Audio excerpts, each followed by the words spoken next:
Oi pessoal, tudo bem? Espero que todos estejam bem. Então, continuando a disciplina Invertebrados, esse é o bloco de aulas dos insetos de Hexápoda. São 3 aulas dedicadas a Hexápoda. Essa é a Hexápoda 1, é a parte 1 de Hexápoda 1. Eu dividi a Hexápoda 1 em duas partes, parte 1 e parte 2, tá ok? Então essa é a parte 1. Aqui é a Pokémon Tree of Life.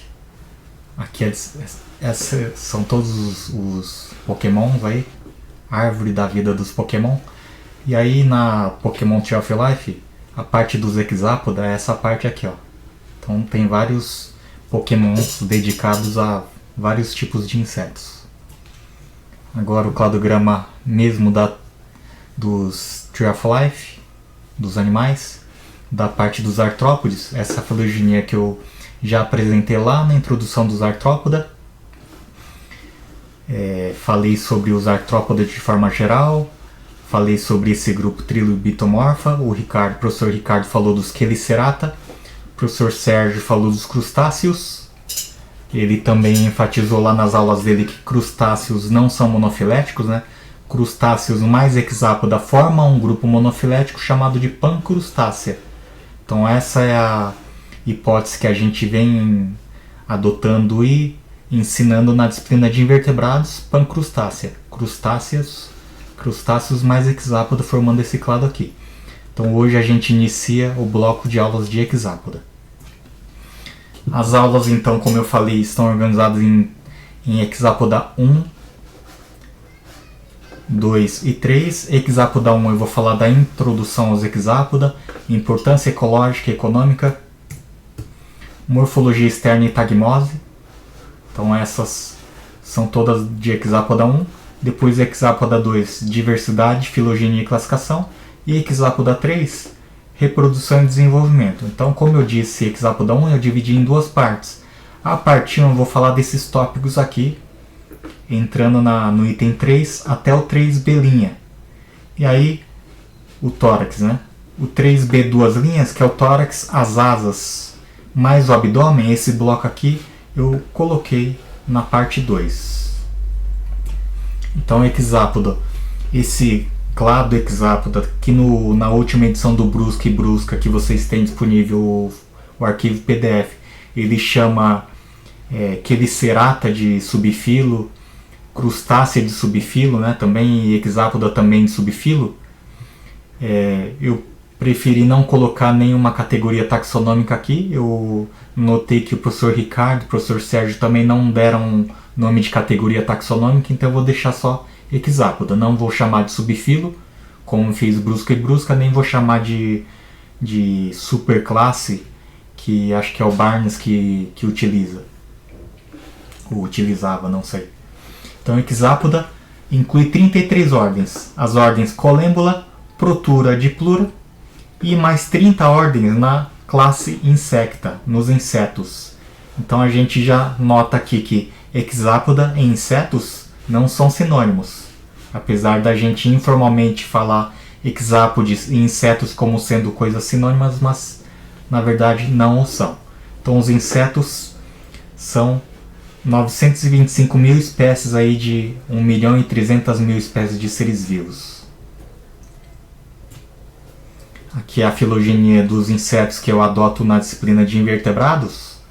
É uma filogenia bastante conservadora, só que ela é bem útil e didática para ensinar as posições das ordens e os principais clados.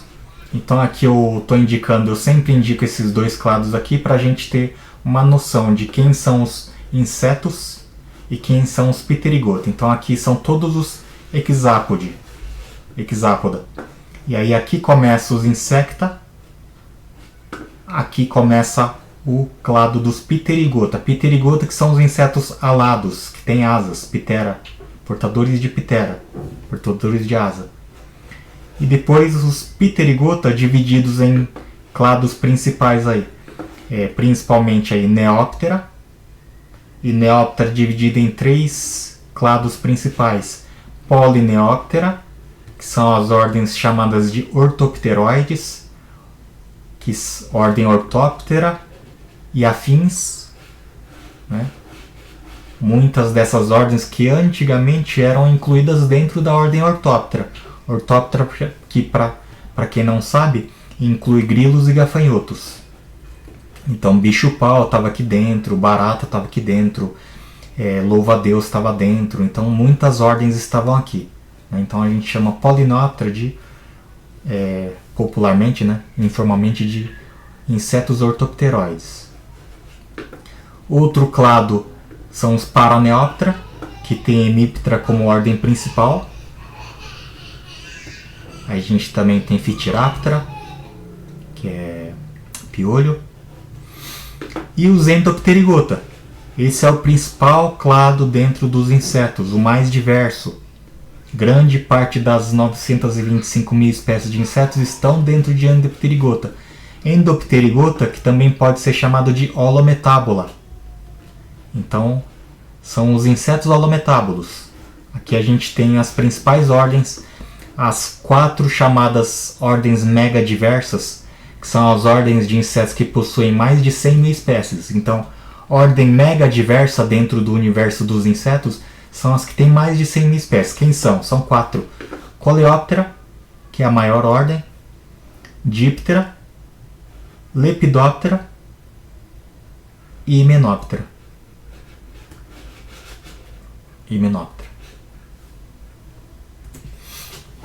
Aqui então, começando a base dos Hexapoda. Na base dos Hexapoda a gente tem 3 ordens: Protura, Colembla, Diplura, que antigamente eram classificadas dentro de um táxon chamado de Entognata. Entognata, peças bucais internalizadas na cápsula cefálica, em oposição às Insecta ou Ectognata. Ectognata ou peças bucais externas. Então, quando a gente pensa numa mosca com a sua peça bucal para fora, quando a gente pensa numa borboleta que tem a sua espirotromba externa cápsula cefálica, então a gente vê as peças bucais expostas.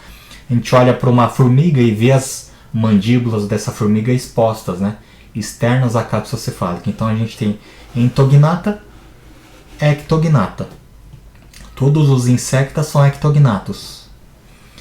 Sinapomorfias de hexápodo que agrupam os Entognata e os Insecta são corpo diferenciado em 3 tagmas, cabeça, tórax, abdômen, um único par de antenas, segundo par de maxilas fundido, formando o lábio, abdômen com número de apêndices reduzidos. Então muitas características particulares que vocês viram lá nos crustáceos, como muitos apêndices no abdômen, né, muitos tipos de apêndices abdominais, aqui a gente já vê uma redução muito grande desses apêndices. Quase não tem apêndice, praticamente não tem. Quando tem apêndice, é lá no final do abdômen, são os apêndices abdominais que ficam na parte terminal do abdômen e que fazem parte da genitália. Outra característica de hexápoda são os gonóporos se abrindo no final do abdômen. Então, um gonóporo sempre no final do abdômen. Se vocês lembrarem dos crustáceos, o gonóporo se abria no começo. Nos crustáceos, o gonóporo em muitos grupos se abre lá no final do tórax, né, do cefalotórax, perto do 4º par de pernas, né, ou 5º, entre o 4º e 5º. Características comparadas por Entognata, então, peças bucais internas à cápsula cefálica, né, entognatas, olhos compostos ausentes, mandíbulas monocondílicas, já vou falar sobre isso, artículos da antena com musculatura intrínseca, eu já disse na introdução, na aula de introdução aos artrópodas, sobre musculatura intrínseca e extrínseca, ausência de túbulos de Malpighi, tarso indiviso. O tarso é a última parte da perna, e essa última parte da perna não é dividida em nenhuma outra parte, não é subsegmentada, então tarsômero único. E desenvolvimento direto. Por outro lado, os insecta possuem como sinapomorfias, como características compartilhadas, muitas delas sinapomorfias, epicutícula serosa. Então, quando a gente diz que o exoesqueleto dos insetos é seroso, na verdade não são de todos os hexápodos, são só dos insecta. peças bucais ectognata, áureos compostos presentes, mandíbulas dicondílicas, antenas com musculatura intrínseca reduzida ou ausente, túbulos de Malpighi presentes. Então, o que é essa condição da mandíbula monocondílica ou dicondílica? É a articulação. Se vocês estudarem um pouco de anatomia e sistema esquelético, vocês vão ver que as articulações dos ossos, as articulações no sistema esquelético humano, por exemplo, ela tem côndilos nas articulações. Então, quando existem articulações, a articulação é feita por regiões de contato dos ossos, que são os chamados côndilos, né? Um côndilo se encontrando com o outro. Então, eu vejo côndilos aqui esqueci o nome do osso aqui, do braço aqui, que se encontra aqui com essa outra região que também esqueci. Eu sei aqui do fêmur, então o meu fêmur, na minha perna, a cabeça do meu fêmur, está encaixado na minha bacia, no meu quadril aqui, né? Então, a cabeça do fêmur é bem esférica e é um côndilo. Isso é um monocôndilo. Então, quando a gente tem um monocôndilo, esse monocôndilo permite a gente fazer um movimento como eu estou fazendo com o meu braço aqui. Então, isso seria uma articulação monocondílica, uma articulação que permite girar, permite ir para qualquer direção. Por outro lado, uma articulação dicondílica, ela tem duas regiões de contato. Então, mostrando na figura aqui, eu tenho aqui esse côndilo e esse côndilo, um côndilo anterior e um côndilo posterior. São duas regiões aqui articulares. Então, essa articulação ela é unidirecional, ela só tem uma direção. Então, se vocês olharem aqui para o meu crânio e pensarem aqui na minha mandíbula, a mandíbula ela tem uma articulação dicondílica em relação ao resto do crânio. Tem um côndilo aqui e um côndilo aqui. E aí a articulação que eu faço mandibular é só uma única direção. Eu não consigo girar e fazer outra movimentação com a minha mandíbula. Então os dois côndilos são os dois pontos de apoio. E aí eu tenho uma articulação bastante forte. Aqui nos insetos, nos hexápoda também. À medida, aqui a gente tem o plano básico dos hexápoda, um único côndilo, um monocôndilo. E aí, ao longo da evolução, esse monocôndilo, ele começa a ganhar um côndilo acessório, um segundo côndilo, na articulação aqui da mandíbula com a cápsula cefálica dos hexápoda. Esse outro côndilo é chamado de acetábulo. Então, a partir do momento que esse segundo côndilo aparece, então aqui eu já posso chamar isso de dicondílico. Então aqui esse Bzinho, esse B já seria a articulação dicondílica da mandíbula. Qual que é a vantagem de ter uma articulação dicondílica? É a força. Se eu tenho uma articulação monocondílica, quando eu encontro um alimento muito duro, essa articulação, como ela pode ir para outra direção, ela pode desviar e escapar e não fazer uma articulação, uma trituração efetiva do alimento numa única direção. Então a mandíbula pode escapar, pode ir para outras direções porque ela é monocondílica. Quando ela é dicondílica, ela só faz uma direção, ela só faz isso. Então, mesmo que encontre um alimento muito duro, consegue efetivar o movimento e fazer a trituração. Insecta, então. Os insetos então são conhecidos por serem um grupo muito diverso, ocupam todos os nichos ecológicos possíveis do ambiente terrestre e alguns aquáticos, principalmente água doce, né? Existe inseto que ocupa ambiente marinho? Existe, só que muito restrito, restritos à zona entre marés, a costões rochosos, só. Agora, no mar aberto já é muito complicado, né? A gente encontrar um inseto. Tá? Sucesso evolutivo deles. Por que tem 1 milhão de espécies de insetos, ou quase 1 milhão de espécies de insetos? Tem muitas razões que a gente pode enumerar aí para explicar o sucesso evolutivo. Então, algumas dessas características dos insetos pode ser exoesqueleto seroso, que dá resistência à dessecação, capacidade de voo, pode ser o desenvolvimento holometábulo, né? Então aqui a gente tem esse gráfico mostrando proporcionalmente, isso são só dos insetos. Então, entre os insetos, dos holometábula, 83% dos insetos são holometábulos. Então a gente vê aí as 4 ordens megadiversas de Lepidoptera com 16% da diversidade de insetos, Diptera com 12%, Hymenoptera com 13% e, incrivelmente, espetacularmente, os Coleoptera com quase 40% da diversidade dos insetos. Então, se a gente tem 1 milhão de espécies, e aí quase 40% aí, então 400 mil espécies de coleópteros, de besouros, joaninhas e outros. Sucesso evolutivo dos insetos, então, isso é um tema bastante interessante para se falar quando a gente fala dos insetos.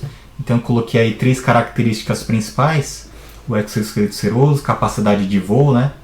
Presença de asas e a capacidade de voo, desenvolvimento holometábulo. E a gente pode pensar, além disso, em outros fatores importantes para a diversificação dos insetos, que é a evolução e especialização das peças bucais dos insetos, asas e as modificações que essas asas foram tendo ao longo da história evolutiva dos insetos, fases de larva e pupa nos insetos holometábulos. Então, as minhas 3 aulas, Hexápoda 1, Hexápoda 2, Hexápoda 3, eu vou tentar mostrar para vocês essas características dos insetos na morfologia, nos hábitos, na reprodução. Eu vou tentar mostrar isso dentro desse eixo aqui, que é fatores importantes para a diversificação. Então, sempre que possível, eu vou estar falando sobre esses fatores. Aqui nas figuras, várias figuras demonstrativas. Então, aqui as peças bucais, a gente vê tipos diferentes de peças bucais. Aqui são 4 tipos diferentes, eu nem coloquei todos os tipos de peças bucais aqui. Aqui a gente vê fases de larvas e a gente vê aqui as asas. Então, asas com formas e funções distintas. Então, quando a gente fala de asa, a gente pensa a asa é para voar. Na verdade, as asas nos insetos surgiram para o voo, só que ao longo da história ela foi mudando a sua função e a sua forma, com função para produzir sons nos grilos, função de proteção, aqui esse primeiro par de asa dos Coleoptera. Importância ecológica e econômica dos insetos. Então, insetos, a gente conhece insetos, nós temos insetos polinizadores, insetos dispersores de sementes, insetos ecto e endoparasitas, parasitoides, pragas de lavouras, herbívoros, pragas de lavouras, minadores, galhadores, produtores de alimentos, produtores de tecidos, destruidores de lares, cupins, né? Transmissores de doenças para o homem, inúmeros, decompositores, esses decompositores importantes principalmente para a área da entomologia forense. Então vamos ao primeiro item, que é morfologia externa. Eu já falei na verdade esse é o terceiro. Eu falei da introdução aos Hexápoda insecta, falei segundo item, importância econômica e ecológica. Agora eu vou falar o terceiro item, morfologia externa e tagmose. A tagmose dos insetos, o corpo dos insetos é dividido em 3 tagmas: cabeça, tórax e abdômen. A cabeça com 5 segmentos, o tórax com 3 segmentos e o abdômen com 9 a 11 segmentos. Então, apesar da grande diversidade taxonômica em número de espécies dos insetos, a tagmose neles é bastante homogênea. Sempre cabeça, tórax, abdômen. Nunca vai sair disso. Então aqui só para ilustrar, cabeça, tórax, abdômen, com seus apêndices e suas estruturas anexas. As aulas, os itens a seguir agora, então eu vou falar sobre a cabeça, tórax, abdômen e falar dos apêndices e das estruturas que a gente encontra em cada um desses tagmas. Na cabeça é dividida num acron mais 5 segmentos. Cada um desses segmentos com uma inervação própria e com apêndices ou outras estruturas presentes. Então, primeiro segmento cefálico, um par de antenas. Terceiro segmento cefálico, um par de mandíbulas. Quarto segmento cefálico, um par de maxilas. Quinto segmento cefálico, um par de lábios. Então, o tagma cabeça possui 4 pares de apêndices cefálicos. Antenas, que é sensorial, um apêndice sensorial, e as mandíbulas, maxilas e lábios, que são apêndices alimentares. Além disso, a gente tem no acron os ocelos e os olhos compostos. E no segundo segmento cefálico, que é onde estaria a antena 2, que vocês viram nos crustáceos, não tem apêndice. Então aqui nesse esqueminha aqui tem um 0, porque não tem apêndice. É onde estaria o A2, né? Antena 2. Então não tem apêndice, mas tem outras estruturas, que são crípio e labro. Crípio e labro também são estruturas alimentares, que junto com mandíbula, maxila e lábio formam as peças bucais. Então, apêndices cefálicos, antenas. As antenas são de variados tipos. Independentemente do tipo, as antenas são divididas em 3 regiões. Primeiro artículo da antena, a primeira parte da antena é o escapo, segundo o peticelo, e o restante é o flagelo. Então aqui a gente tem nesse esqueminha, ó, primeiro artículo da antena, escapo, segundo artículo, pedicelo, restante fazem parte do flagelo. Então essas partezinhas aqui eu posso chamar de flagelômeros, que fazem parte do flagelo, ou antenômeros. Quantos antenômeros tem no flagelo? 1, 2, 3, 4, 5, 6, 7, 8, 9. Tá? Essa é uma antena filiforme, essa é uma antena cetácea, pectinada, cerrada, clavada, captada, flabelada, lamelada, moniliforme, geniculada, aristada, estilada e plumosa. Essas antenas, a antena filiforme é a mais comum. Essa antena pode estar presente em vários tipos de vários grupos de insetos. Algumas antenas são bastante típicas de alguns insetos. Por exemplo, a geniculada é típica da ordem Hymenoptera. Então é uma antena típica de vespa, formiga e abelha. A antena aristada é uma antena típica de moscas. A antena lamelada e a flabelada são antenas típicas de besouros, de coleópteros. Então aqui, tipos de antenas.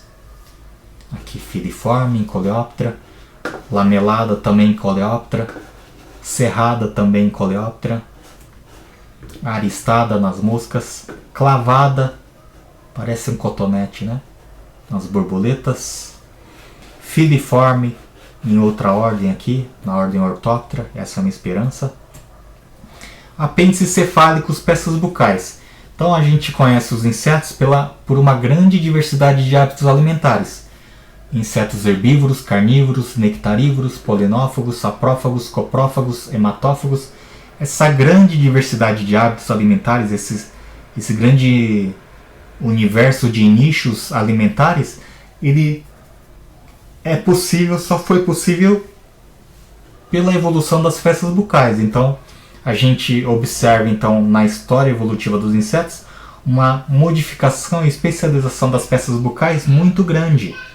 Então o plano básico dos insetos quanto às peças bucais são peças bucais do tipo mastigadora.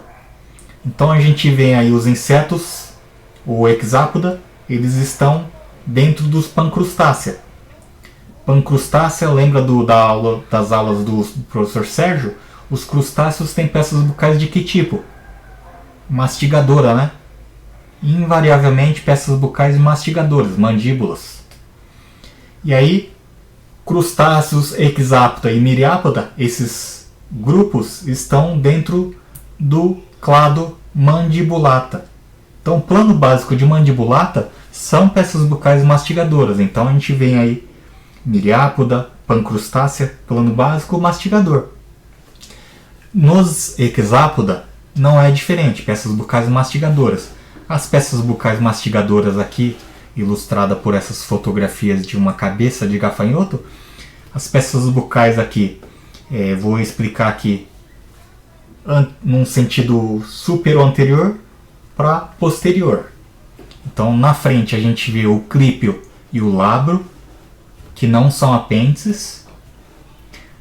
Depois a gente vê as mandíbulas lateralmente, né? Aqui ó, mandíbula, então clípio e lábio são projeções da cápsula cefálica. Mandíbula é um apêndice. Depois da mandíbula a gente tem um par de maxilas que ficam nas laterais, logo atrás das mandíbulas. E lá atrás, aqui atrás, no fundo, o par de maxilas 2 fundido, chamado de lábio. Então o lábio é o assoalho dessa região aqui antes da boca. Então a região antes da boca ela é cercada por estruturas e apêndices. Na frente clípio e lábio, do lado mandíbula, maxila, e embaixo o chão ou assoalho, o lábio. O lábio é achatado, o lábio é essa peça aqui achatada, plana. Então aqui é o lábio, aqui é a maxila. Depois a mandíbula, clípio e lábio. Aqui só para mostrar com figuras. Essas figuras são para ajudar vocês a entenderem um pouco mais facilmente, um pouco melhor as peças bucais separadas e as peças bucais na cápsula cefálica, né? E elas separadas aqui. Além dessas peças todas que eu falei para vocês, ainda tem a hipofaringe. A hipofaringe é essa linguetinha aqui, que nessa figura aqui, ó, é essa peça aqui. É uma língua, né? É uma projeção da cabeça, só que interna à cavidade pré-oral, né? Então essa lingueta aqui. Cavidade pré-oral, eu acho que o professor Ricardo e o professor Sérgio eles já falaram sobre cavidade pré-oral e acho que não precisa repetir aqui nessa aula, né? Aqui eu tenho um videozinho para mostrar para vocês, que é para mostrar peças bucais em funcionamento.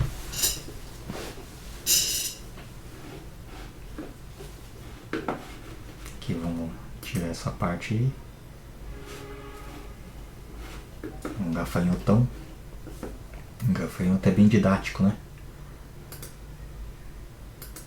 Eu quero mostrar só uma parte que é para mostrar as peças bucais. Aí tem várias coisas, depois vocês olham, procuram esse vídeo aí, Pelid Winged Grasshopper. As asas, aí tá mostrando várias coisas. Eu vou mostrar peças bucais, olha lá. Clípio, lábio, mandíbulas, maxila e o lábio. Ó, aqui são palpos maxilares e palpos labiais. Palpo maxilar, palpo labial.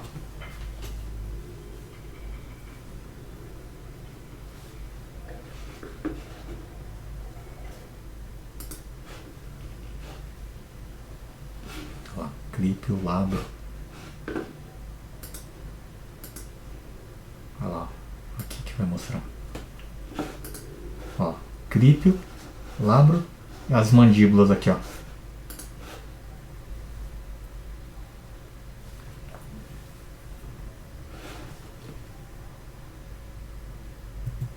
Certo? Depois vocês entram nesse vídeo aí e aí vão poder olhar com mais calma.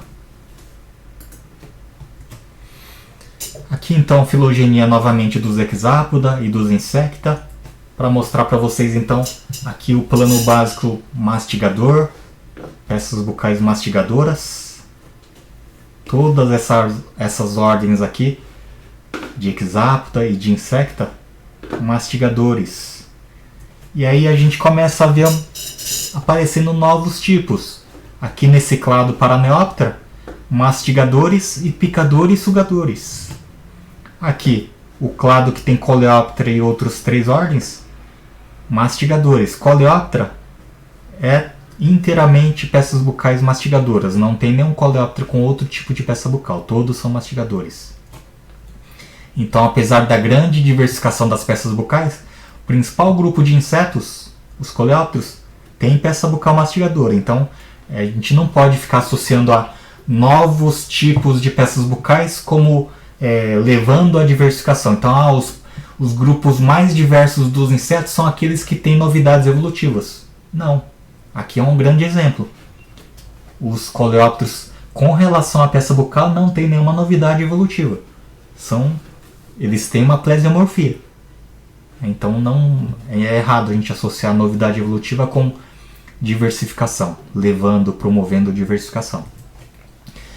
Aqui, picadores, sugadores, lambedores, sugadores. Aqui outro picador, sugador. Aqui sugadores, que são as borboletas e mariposas. Em Hymenoptera a gente tem aí mastigadores, lambedores e sugadores mastigadores. Então a gente vê aí, principalmente nos Endopterygota, ou os Holometábula, vários tipos de peças bucais. Tem peça bucal plesiomórfica, mastigadora tem, mas tem vários outros tipos de peças bucais. E apesar da gente utilizar nomes parecidos, por exemplo, picador-sugador, a gente tem aqui, outro aqui, nenhum desses três tipos é homólogo um ao outro. São picadores e sugadores que compartilham o mesmo nome funcional, de picar e sugar, mas não são homólogos entre si. As estruturas que picam e sugam são diferentes entre esses três tipos, tá bom? Aqui então, continuando, e agora eu vou mostrar para vocês os tipos de peças bucais, todos os tipos. Peças bucais picadoras e sugadoras presentes nos Hemiptera. Então a sucção aqui é uma sucção mandíbulo-maxilar. Por quê? O que suga, a estrutura que pica e suga é a mandíbula e a maxila. Aqui nesse corte transversal a gente vê aqui a maxila, essa peça e essa peça, é um par, né? Um par de maxila, direita e esquerda, e um par de mandíbulas, direita e esquerda. Então as mandíbulas e as maxilas que antes eram utilizadas para macerar, triturar e cortar, agora elas se justapõem uma na outra e formam esse estilete perfurador dos Hemiptera. Esse estilete aqui então é formado por um par de mandíbulas e um par de maxilas, que formam um canudinho fino que perfura uma planta ou perfura um animal. Esse estilete está alojado nessa peça aqui, que é essa aqui que está articulada aqui, dobrada, que é o lábio. Então o lábio forma uma espécie de canaleta dentro do qual o estilete se aloja. Então o estilete ele fica aí dentro, alojado, e o lábio serve como uma estrutura de apoio para o ato de perfurar e sugar. Então a gente vê aqui diferentes representantes de Hemiptera utilizando sua peça bucal para perfurar e sugar. Outro tipo de peça bucal picadora-sugadora que está presente nos Diptera, nos mosquitos. Nessa peça bucal, aqui a gente vê ela inteira, só que separada as peças entre si. E aqui nesse corte transversal a gente vê então o lábio também formando uma canaleta, e dentro dessa canaleta o estilete. O estilete é formado por todas essas peças aqui. Tem lábio, tem mandíbula, tem maxila, tem hipofaringe. Então tudo isso forma o estilete, e esse estilete então fica alojado dentro do lábio. Então todas essas peças aqui separadas e alongadas e finas, né, delgadas, elas ficam juntas dentro do lábio, que é esse azul aqui, que é a canaleta. Então todas essas peças ficam juntas aqui. Aqui vamos ver.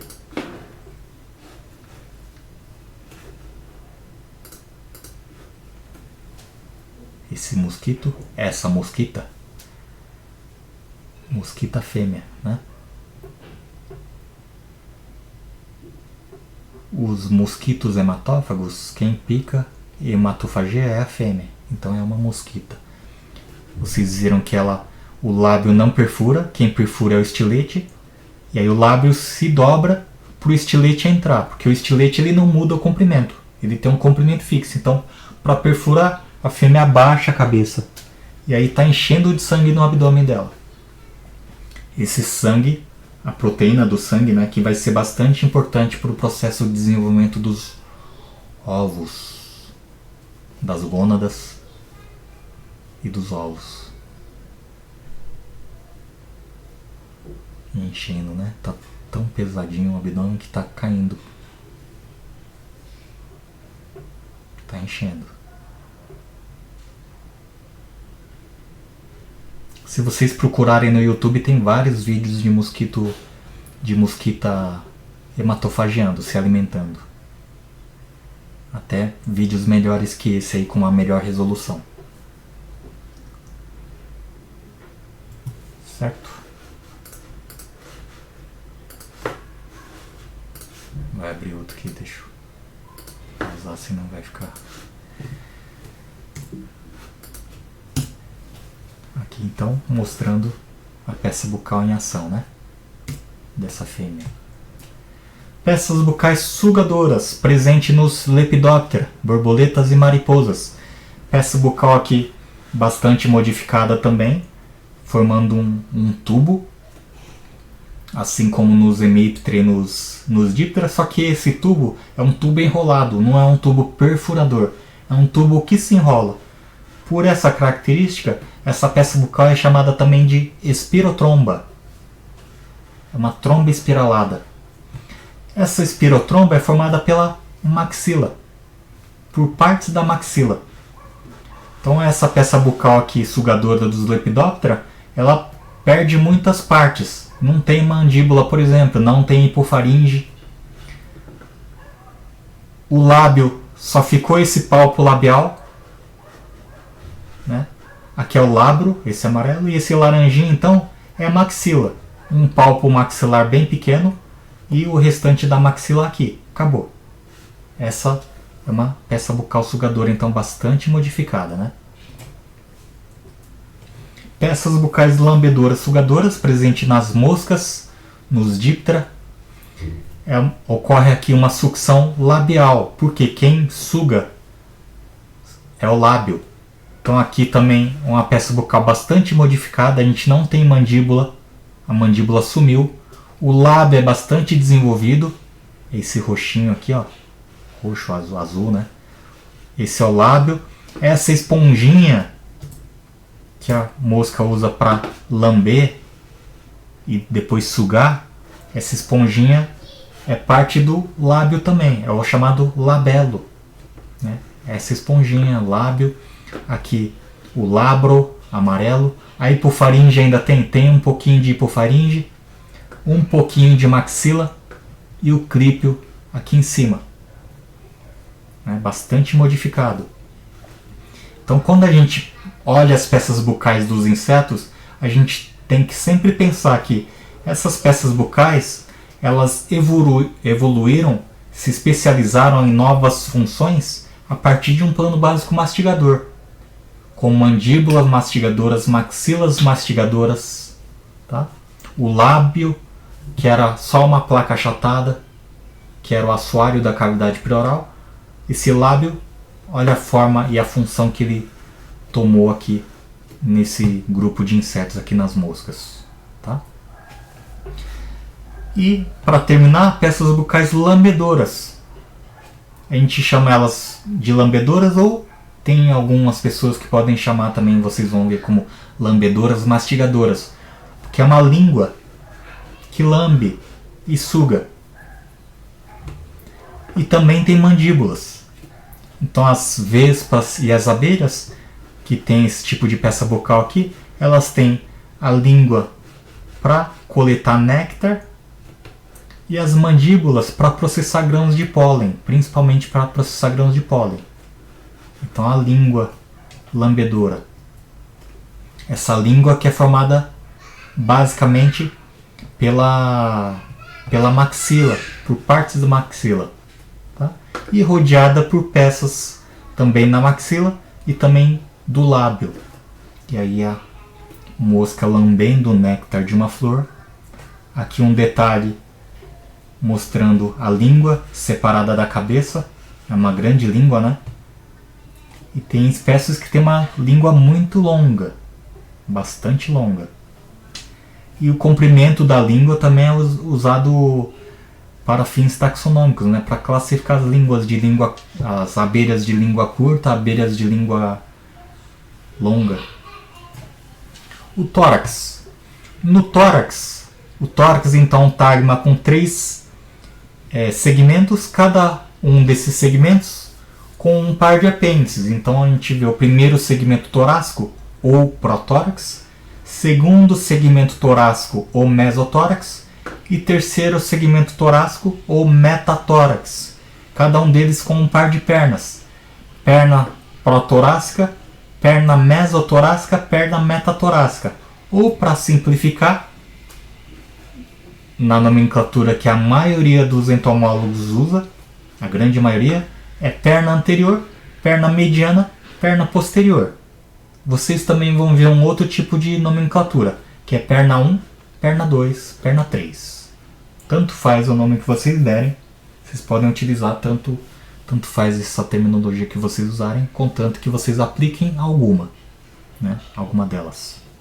Não pode simplesmente falar perna, essa perna aqui, tá? Além disso, no tórax, nós temos estruturas anexas ao meso e ao metatórax, e são também estruturas para locomoção, que são as asas.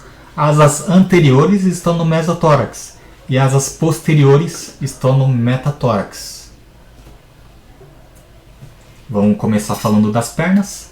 As pernas dos insetos, então, ela está dividida em 5 partes: coxa, trocânter, fêmur, tíbia e tarso. Sempre, em todos os insetos, a perna vai estar dividida nessas 5 partes. Tá? Não tem nenhuma exceção, não tem nenhum grupo que aqui vai mudar. Não vai mudar, sempre vai ser assim. A única coisa que vai mudar é o número de artículos do tarso. O tarso é a última parte aqui.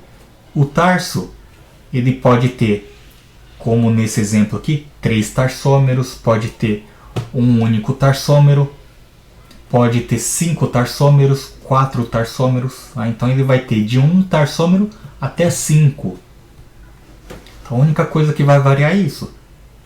E outra coisa que varia também são as formas e funções da perna, né? Além disso, na ponta do último tarsômero, nós temos estruturas anexas que servem para se prender melhor no substrato, para caminhar, para pousar, para andar, né? Para correr. Então, estruturas de fixação ao substrato. Essas estruturas são de 2 tipos básicos. As garras, então um par de garras. Esse par de garras que é uma característica típica dos artrópodes, né? Vocês viram aí nos quelicerados, vocês viram também nos crustáceos. Então aqui, par de garras terminais. Também a gente tem outras estruturas que são chamadas de aróleo. O aróleo são essas estruturas aqui. Essa estrutura, na verdade, que eu estou mostrando chama pulvilo, mas o aróleo e o pulvilo, tanto aróleo quanto pulvilos têm funções e formas muito parecidas. Então, os pulvilos aqui, esse par de pulvilos, ou se fosse aróleo, ia ser um aróleo ímpar, que seria uma almofadinha aqui embaixo, na parte ventral do tarsômero. Tá? Então são estruturas de fixação ao substrato.